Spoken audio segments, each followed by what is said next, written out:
नमस्कार दोस्तों, उम्मीद करते हैं आप सब अच्छे होंगे। आज हम इस वीडियो में बात करने वाले हैं साइकोलॉजी के महत्वपूर्ण सिद्धांत के बारे में। यहाँ से एक क्वेश्चन पक्का आपको आने वाले एग्जाम में देखने को मिलेगा, जिससे थर्ड ग्रेड की वैकेंसी आ चुकी है। अब टाइम ज़्यादा नहीं है, तो आपको अपनी तैयारी को जोर से करना है और अच्छे से पढ़ के प्रैक्टिस साथ में करते रहना है। तो चलिए शुरू करते हैं। आज हम बात करेंगे कोलर का अधिगम सिद्धांत को लेके, जिसे हम सूझ या अंतर्दृष्टि का सिद्धांत भी कहते हैं। ये गेस्टाल्ट मनोविज्ञान पर आधारित है, जिसका अर्थ होता है समग्र या संपूर्ण।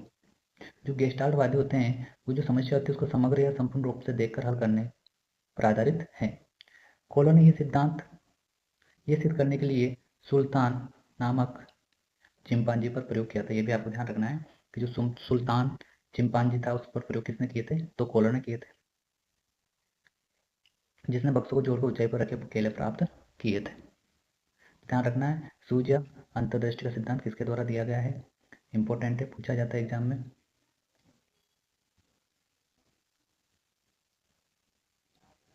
तो आपको ध्यान रखना है सूझ या अंतर्दृष्टि और कोलर, साथ में गेस्टाल्ट मनोविज्ञान, समग्र या संपूर्ण, सुल्तान चिंपांजी।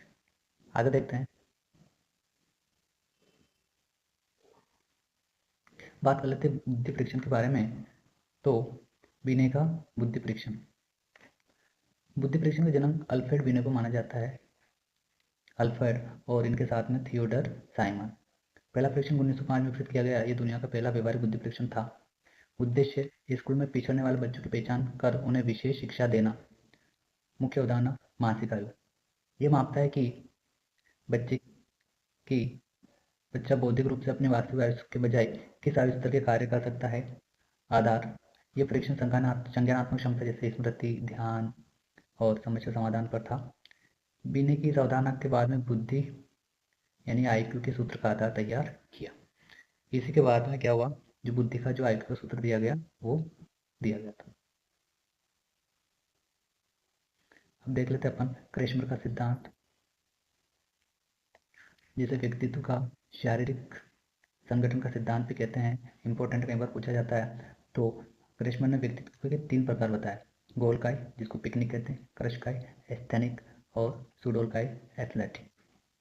गोलकाय जो होते हैं मोटे शरीर वाले, इनका स्वभाव चपराव होता है, खुश मिजाज होते हैं, सामाजिक और उत्साही, विषादी प्रवृत्ति के होते हैं। क्रशकाय लंबे पतले शरीर वाले, इनका स्वभाव खंडित चित्त सिजोइड होता है। ये अंतर्मुखी, चिड़चिड़े और कल्पनाशील व्यक्ति होते हैं। सुडोलकाई मजबूत और सुविकसित शरीर वाले होते हैं। इनका स्वभाव स्थिर और शांत होता है, संतुलित और समायोजनशील होते हैं। तो आपको ध्यान रखना है, जो गोलकाई, क्रशकाई और सुडोलकाई, ये किसके द्वारा दिया गया? तो क्रेशमर के द्वारा ये प्रदान किया गया है। और इनके आपको ध्यान रखने कुछ विशेषता जो पेपर में पूछा जाता है। तो क्रेशमर का व्यक्तित्व का शारीरिक संगठन का सिद्धांत। अब हम बात कर लेते हैं जो साइकोलॉजी के अलग अलग प्रकार के स्कूल है या वाद है, उनको लेके। तो सबसे पहले बात करते हैं अपन संरचनावाद के बारे में। इनके जनक है विलियम वुंट और इनका मुख्य विषय था चेतना के तत्व। तो ध्यान रखना, संरचनावाद के जनक कौन है? उनसे पेपर में पूछा जाता है। चेतना को छोटे छोटे हिस्सों में, जैसे संवेदना भावना में तोड़कर अध्ययन करना इनका उद्देश्य या लक्ष्य होता है कि इनका संरचनावाद योग। अगला है प्रकार्यवाद। इसके जनक है विलियम जेम्स। इन्होंने चेतना के कार्य मुख्य इनका विषय था मानसिक क्रियाओं व्यक्तित्व को वातावरण में समायोजन करने में कैसे मदद करती है। अगला इंपॉर्टेंट ध्यान रखना है जेबी वाटसन। वाटसन व्यवहारवाद। क्या याद रखना है? वाटसन व्यवहारवाद के जनक। इन्होंने प्रत्यक्ष व्यवहार पर जोर दिया, मुख्य विषय इनका ये था। मनोविज्ञान को केवल देखा जा सकने वाले व्यवहार का अध्ययन इन्होंने किया।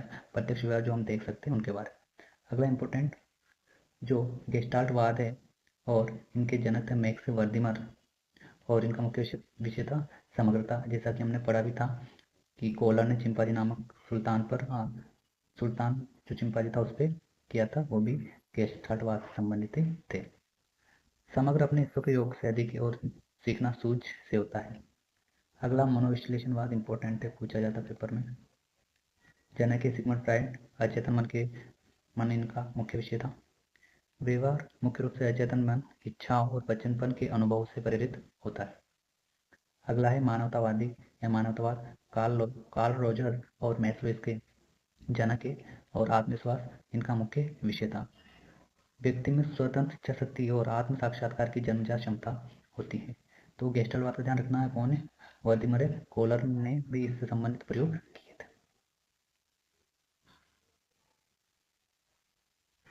अगला बुद्धि गणना देखते हैं कि आई क्यू कैलकुलेशन कैसे करते हैं। बुद्धि गणना जर्मन मनोविज्ञान विलियम स्टर्न ने 1912 में प्रस्तावित सूत्र के आधार पर की जाती है, जिसे बाद में टर्मन ने संशोधित किया। तो आई का सूत्र होता है वास्तविक आयु बटा मानसिक आयु गुणा 100। मतलब हम कह सकते हैं आई क्यू बराबर सी ए बटा एम ए गुणा 100। तो ध्यान रखना आपको, ये किसका सूत्र है? आई क्यू का सूत्र है। मानसिक वास्तविक आयु बटा मानसिक आयु को हम 100 से गुणा करते हैं तो आई क्यू या जो बुद्धि लब्धि है उसकी प्राप्ति होती है। तो ये था महत्वपूर्ण सिद्धांत जिसमें हमने कोलर के सिद्धांत को पढ़ा, साथ ही हमने बुद्धि परीक्षण के बारे में पढ़ा और क्रैशमर का व्यक्तित्व का सिद्धांत पढ़ा और विज्ञान जो मनोविज्ञान के महत्वपूर्ण स्कूल है वाद है उनके बारे में पढ़ा। और यहाँ से हर बार प्रश्न पूछा जाता है, जैसे व्यवहारवाद के जनक पूछ लेते हैं, गेस्टाल्टवाद के पूछते हैं, मनोविश्लेषणवाद के पूछते हैं। तो ये इंपॉर्टेंट है, तो आपको इन स्कूल को तो याद रखना ही है। आप चाहे तो इसका स्क्रीनशॉट भी ले सकते हैं। तो ये था आज के लिए, मिलते हैं नेक्स्ट क्लास में। थैंक यू दोस्तों।